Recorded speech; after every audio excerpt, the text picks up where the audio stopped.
அப்பா கிட்ட வந்து பையன் வந்து விட்டு கொடுத்து போகலாம் அப்படின்னு ஒரு தொல் திருமாவளவன் அவர்கள் ஆரம்பிச்ச ஆமா. செல்வ பிறந்தகை சொல்றாரு. பழகருப்பையா போன்றவர்கள் கூட நிறைய, அதாவது கொஞ்சம் மூத்த தலைவர்கள் சீனியர்கள் எல்லாருமே அவங்க அப்பா தானே, அவங்க உண்மை. சொல்றதை கேட்டுக்கலாமே இல்ல அது அப்படின்னு சொல்றாங்க. கண்டிப்பா உண்மை. எங்கேயும் வந்துட்டு ஒரு அப்பா கிட்ட ஒரு மகன் வந்து ஒரு மகனா அந்த குடும்பத்துல அப்பா சொல்றத கேட்டு தான் நடந்துக்கணும். இந்த பாட்டாளி மக்கள் கட்சி வந்து ஒரு குடும்பம் கிடையாது. ஒரு குடும்பம் கிடையாது. பாட்டாளி மக்கள் கட்சின்றது பல தரப்பட்ட மக்கள், பல லட்சக்கணக்கான மக்களுடைய வாக்குகளை பெற்றிருக்கு. பல கோடிக்கணக்கான மக்களுடைய அபிமானத்தை பெற்ற ஒரு கட்சி.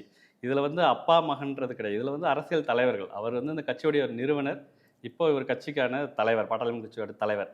ஸோ அப்பா மகன் என்ற பேச்சு இதுல இல்ல. அப்பாவா குடும்பத்துல என்ன சொல்றாங்களோ அதை அவர் கண்டிப்பா கேட்டுக்கிட்டு தான் இருக்காரு.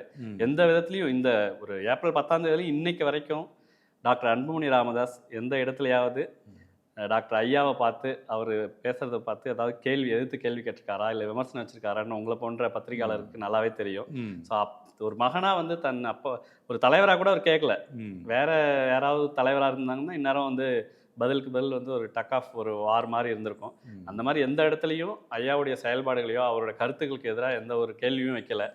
அவ்வளோ மனக்குமுறைகளையும் தாங்கிக்கிட்டு அவர் ரொம்ப ஒரு டாலரன்ஸோட இருக்காரு. ஒரு டெஸ்ட் மேட்ச் விளையாடுற மாதிரி தான் அந்த டெம்பரமெண்ட்டோட அவர் பாட்டாளி மக்கள் கட்சியோட தலைவரா என்ன பணிகளை செய்யணுமோ அதை சரியா செஞ்சுட்டு போயிட்டு இருக்காரு. குறைந்த விலை நிறைந்த தரம், தங்கள் தேவைகள் அனைத்தும் ஒரே இடத்தில். ஜெயச்சந்திரன்.